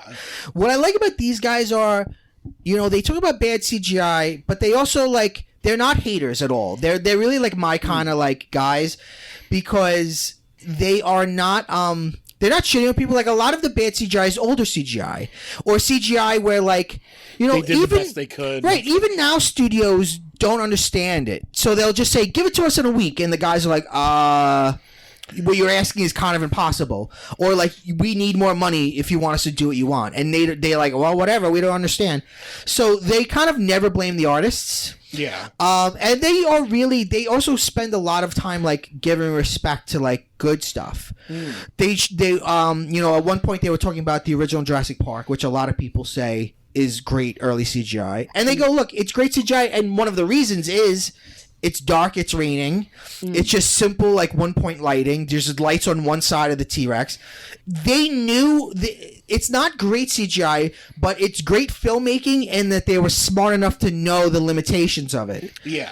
Because even now, like, you look at some of the CGI from Jurassic World, and it looks worse, and it's because they're not obstructing it anyway. Right, it's like out in, like the entire movie is in the sunlight.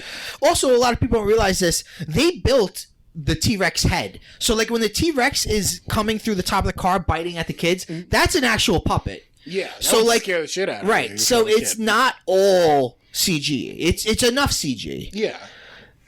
It's one of, you know, CG's like, that's the thing, like it's gotten so easy it's bad, where it's like you have to pull back almost. You have to say, like, should I use CG? Whereas in the old days, it was like, do we have the time and money to get a CG shot? Now it's like, these movies have every shot CG. That's like This is reminding me a lot of a YouTube channel that I've been watching a lot recently that I think you would really like. There's a guy, Matt McMuscles. I don't know if you've heard of him around YouTube, but he started up a series about a year ago called What Happened? Okay. Where he basically goes into like video game and movie topics of like things that failed. And we're trying to figure out like what happened. I haven't watched them, but they appear on my algorithm. Yeah, like there's one recently they did on the Super Mario Brothers movie. Well, that's one of the best movies ever, so I don't know what they're talking about. And it just goes into like the backstory about the directors and how like half the cast like didn't know what was going on. Yeah. And how like everyone in the cast basically signed up at different points for a different movie. Okay. That eventually kept getting rewritten because of different people's gripes. He goes into like different video. He did one recently on the Sonic the Hedgehog trailer. Yeah. And then also did one on like a Silent Hill game that like didn't come out or something a couple years ago. Yeah, I mean, I guess it's sort of what we do here on the podcast too. I love shit like this, you know. And I mean, I was about to say I like when it's not negative after we just spent an hour shitting on Quentin Tarantino. But I think for the most part, PCMC is about love. You know what I mean? Like you know, like in the end of the day, I always quote the guys from the We Hate Movies podcast, which is like, hey man, you can like a movie. Like if you come to me and say, hey, I really like watching Once Upon a Time in Hollywood, what am I going to say? No, you don't? Yeah. Like, fuck me. Like, you know what I mean? Like, well, what gets me is never that someone likes something I don't like. It's when someone thinks you're dumb for not liking it? Well, it's when someone can't tell me why they like it. That kind of annoys me. Yeah. I know that with some people it's just they can't, like, they just for whatever reason can't articulate it and just go, I don't know, it speaks to me. But like, even just saying like it speaks to me on some level like is a valid response. Yeah. Like the most frustrated I've ever been trying to have a conversation with someone over a movie was I had just come out from seeing the first of the new Planet of the Apes movies when that came out. Yeah. And I'd gone with my cousin and like some of his friends, and we all loved it. We were like, this is fucking great. Yeah. Like, this is exactly what this movie needed to be. Like, oh, do you love this scene, this, blah, blah, blah. We're all talking in great detail about it. And then one of his friends just goes, I fucking hated it. And we're like, why'd you hate it? And he's like, I fucking hated it. Yeah. And we're just like, but why? Like, what about this movie did you not like? And he's like, I don't know, I just hate it so much. I'm like, but like, was it the acting? Was it the CGI? Right. Like, what was it? And he just kept going on about like, I hate it. And then like, the closest we got with him, he was like, there's too many fucking monkeys. I'm like, it's called Planet of the Apes. Like, what did you expect? You know, it's funny. I like so many movies that I know are bad. Like, we were talking about Venom before. I know that Venom's not good. I know that it doesn't work. I know that the acting's not great and the story's all over the place and the CGI's weird. But there's stuff about it that makes up for it. Right. It's really good. You know, art equals more than the sum of its parts. Yeah. But I think you should still... I don't know. You should still not see Once Upon a Time in the... Yeah, I'm here to say anything. All right, Vin, thank you for being here on Pop Culture Man Children. Yeah. Once again, Pop Culture Man Children, what the kids call PCMC, is available anywhere podcasts are found. If you want to hashtag us, we're hashtag PCMC Pod. You can follow at Pop Culture Man Children on the Instagram. That's a lot of just my toys and shit. I just put a video of like a room tour of all my toys and bullshit. And we end every show by quoting Animal from Muppet Babies, which is... Go bye-bye. Go bye-bye.